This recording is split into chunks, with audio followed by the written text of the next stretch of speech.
Ako si Alex, isang tomboy at self-appointed bodyguard ng boyfriend kong si Leandro, also known as Leia. Reyna ng sagala at suki ng gay beauty pageant ang boyfriend ko, habang ako naman certified alalay at tagabuhat ng high heels. Elementary pa lang, mag-best friend na kami. Laging sabay na pumasok sa eskwela. Sabay ding tumanda, yun nga lang, siya yung nagdalaga, ako naman nagbinata. Mula nang ma-realize ni Leia na mas gusto niyang maging muse kesa escort, lagi na siyang sumasali sa mga beauty contest.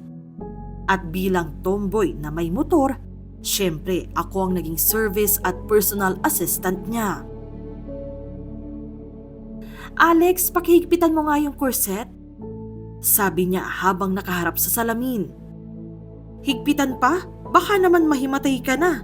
Sagot ko sabay tawa. Pero sa totoo lang, nanginginig ang kamay ko. Hindi sa kaba dahil sa pageant, kundi sa kilig dahil sobrang ganda niya. Kapag nanalo ako, pwede bang tayo na lang? Sabi niya habang inaayos yung gown niya. Muntik ko nang maibuga yung iniinom kong tubig sa pagkabigla. Gaga, hindi kita type, pabirong sagot ko. Ngumiti lang siya habang ako, kabado. Seryoso ba siya? Kasi kung oo, hindi na ako magpapakipot pa.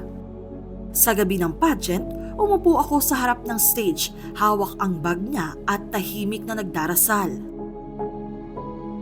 Noong tinawag ang pangalan niya bilang finalist, napasigaw ako. Go Leia, love you! Lumingon siya sa akin at kumindat. Sa Q&A, tinanong siya kung ano ang pinakamahalagang natutunan niya tungkol sa pag-ibig. Sumagot siya, diretso ang tingin sa akin. Natutunan ko na minsan merong isang tao sa buhay natin na tahimik lang na nagmamahal. At minsan, kailangan mo lang din lakasan ang loob mo para sabihing mahal mo siya. Hindi ko alam kung para sa akin ba yung sagot niya, pero kinilig ako. Pagkatapos ng pageant, kinurunahan siya bilang second runner-up. Nang unti-unti nang nagsiuwian ang mga tao, umupo kami sa gilid ng stage para ayusin ang mga gamit niya. Salamat sa lahat, Alex. Buti na lang lagi kang nandyan. Sabi niya, sabay hawak sa kamay ko.